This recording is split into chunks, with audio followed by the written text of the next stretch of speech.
Nice, double time tayo ha. Mamaya na pasahan neto, baka bumagsak tayo. Wait lang. Ang hirap kasi mag-isip kapag gutom eh. Tama ba yung narinig ko, anak? Gutom ka? Bakit di mo sinasabi agad? Ikaw talagang bata ka? Alam mo na ba yung all new Jollibee app?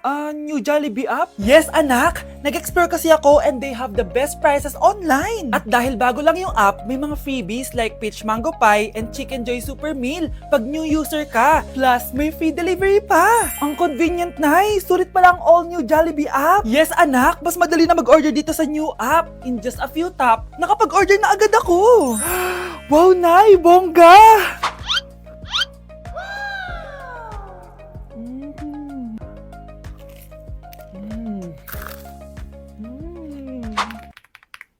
Ayan, napasa ko na yung research namin. O, di ba? Sabi ko sa'yo, ikain mo lang yan eh. Kaya ikaw, i-download mo na ang all-new Jollibee app. Order na!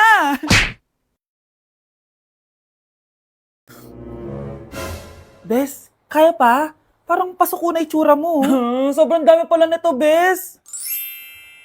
Grabe, ang fresh mo pa din. Paano yan? Huwag ka maingay, Bes. Eto ang sekreto ko. G2G Perfect Cover Cushion. Perfect talaga to kasi lightweight na and high coverage pa. Oh, tignan nyo naman. May 3 shades to and ang shade ko ay ang custard. Try nating basain yung face ko. Oh, ayan. Ayan. O, diba? Ang hirap tanggalin. Love na love ko talaga to kasi waterproof, long-lasting, and transfer-proof. Plus, skincare infused din to kaya hulas-proof talaga. For only 345 pesos lang to. Wow, ang affordable naman yan, Bes. Bibili ako niyan. O, eto, Bes, sa'yo na to para fresh tayo bukas sa exam. Salamat, Bes. The best ka talaga. Mukhang mainit na naman yung dugo niya. Palagi naman. Okay, class. Bring out 1 sheet of yellow paper. Mag-essay kayo. Patay, yellow pad. Be, Scarlett, pingin naman ako niyan. Ayoko! Last week ka pa, ha? Ikaw na nakaubos ng yellow pad ko, ha? Bumili ka kaya? Sorry. Class, pass your research paper. Last week pa yan. Ma'am, eto na po yung akin. Oh, Scarlett, nasa yung mga grupo mo? Tinanggal ko na po. Ha? Ba't mo kami tinanggal? Yung mga pinapasa mo, walang kwenta. Binigyan na kita ng chance, di ba? At ikaw naman, Samantha, hindi ka naman nag-send ng GC, di ba? Oh, kayong dalawa. Gumawa kayo ng sarili nyo research, ha? Bes, paano na tayo niyan? Pinapainit niya talaga dugo ko ah. Bakit kaya palagi mainit yung dugo ni Scarlett? Baka mabigat lang yung pinagdadaanan niya, be. Miss, sorry. Okay ka lang? Ano ba yan? Kasi tumitingin sa dinadaanan eh.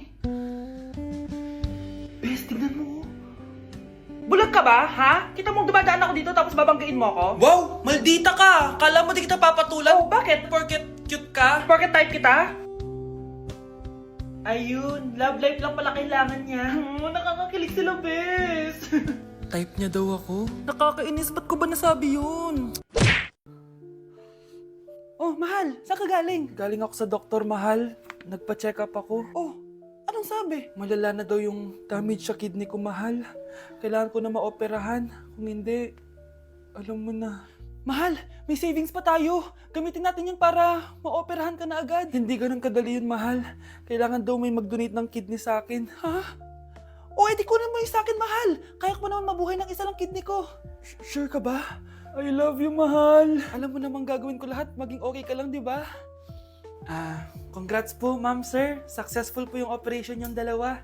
Salamat, Doc. Mahal, narinig mo ba yun? Okay ka na. Mabubuhay pa ako ng matagal, mahal. Salamat sa'yo. Mahal, nilutuan kita ng paborito mo para agad ka nang gumaling. Huy, mahal, sino kausap mo? Ha? Wala to, mahal. Kaklase ko lang dati to. Kinakamusta lang ako. Sige, kain na tayo. Mahal, okay ka lang? Oo, tara, kain na tayo.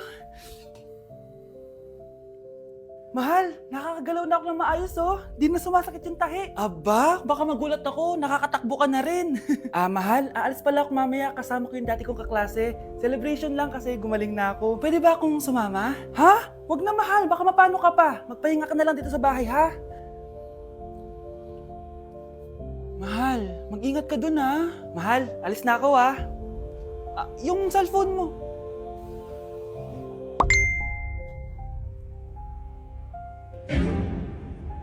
Sino to?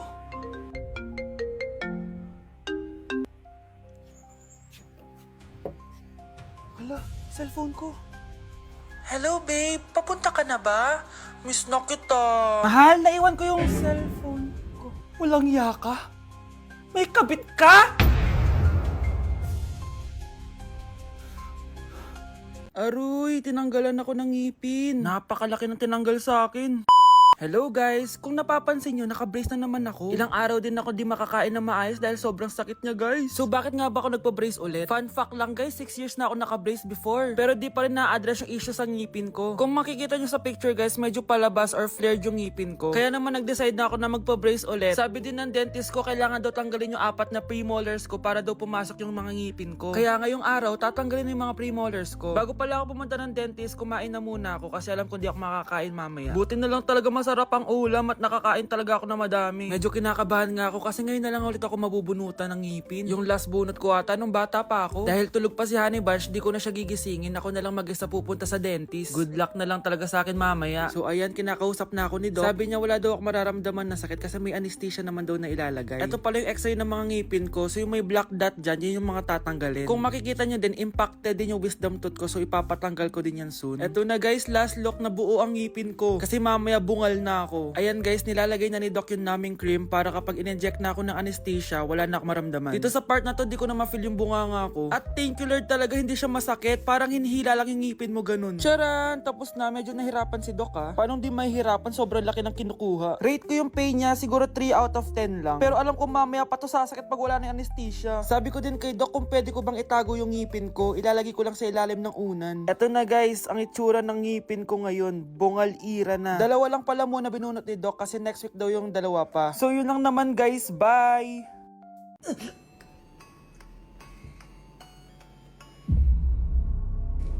Isa ka na din katulad ko, anak. Anong ginawa mo sa akin, Nay? Kakaiba yung nararamdaman ko. Gusto mo malaman ang totoo, di ba? Isa akong diwata mula sa mundo ng Encantasia. Ha? At isa sa kapangyarihan ko ay ang manipulahin ang picture na nasa cellphone mo. Bakit yung mula sinabi sa akin, Nay? Dahil ngayon ang tamang panahon, anak. At nasa katawan mo na ang kapangyarihan na para sa'yo. Pero paano ko malalaman kung ano yung kapangyarihan ko? Ikaw ang tutuklas niyan, anak. Ano kaya magiging kapangyarihan ko? Baka nagiging invisible ako.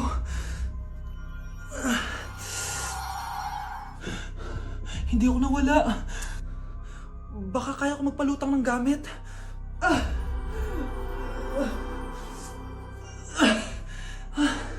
Hindi lumutang. Ang hirap naman neto. Baka kaya ko tumagos sa pintuan. Aray, aray, aray. Aray. Tatay ako.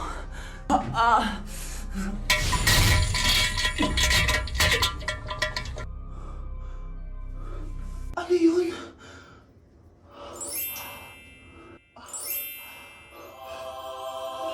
Ito ba yung kapangyarihan ko? Tumain ng ginto?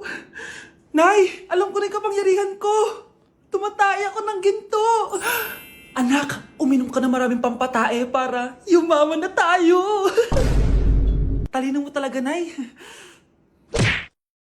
Ang fresh ko today. Anak, sali mo naman ako dyan sa selfie mo. Sige, Nay, tara. 1, 2, 3. Ayan! Oh, sige na anak, magluluto na ako ha. Ba't wala si nanay dito? Bes, sira na ata tong phone ko. Bago lang yan, nangyari. Nag-selfie kasi kami ni nanay pero sa picture, ako lang yung nandun. Ha? Posible ba yun? Yun na nga eh. Try mo kaya picturean nanay mo na mag-isa lang siya.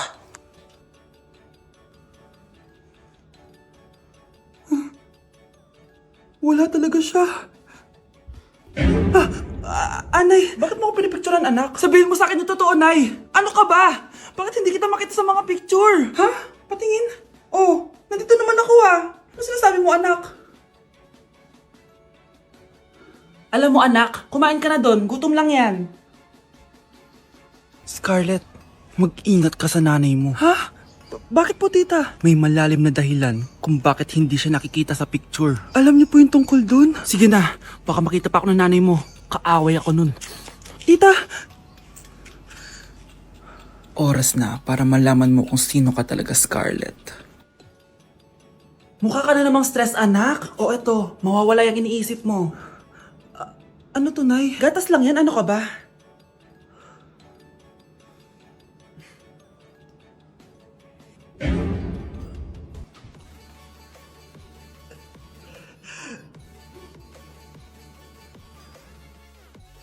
Bes, bakit ka absent kahapon? Ah, may pinuntahan kasi ako, Bes. Ano yan? Ba't mo tinatakpan yung bibig mo? Mabaho ba yung hinga mo? Ano kasi Hala, naka-braces na si Scarlett! Kaya siguro absent siya kahapon. Bes, magkano yung braces mo? Di ba mahal yan? Rich kid ka siguro. 5K lang to, pero naka-promo kasi sila, kaya 3K na lang. Ako na rin nag-change ng rubber kasi kamahal man. Nandito ba si Scarlett? Present po, ma'am. Anong present? Ayusin mo nga magsalita. Sorry ma'am, di po kasi ako makapagsalita na maayos. Masyakit po kasi yung braces ko. Ay, wow, kala mo talaga. Anong ginagawa niya? Over naman sa pakita ng brace. Bes, ano yan? Ba't ganyan ka mag-tiktok? Siyempre para makita ng mga friends ko na may braces na ako. Ah, ganon? Tsaka para ma-ROI ko na din to, no? Sige, Bes. Tingnan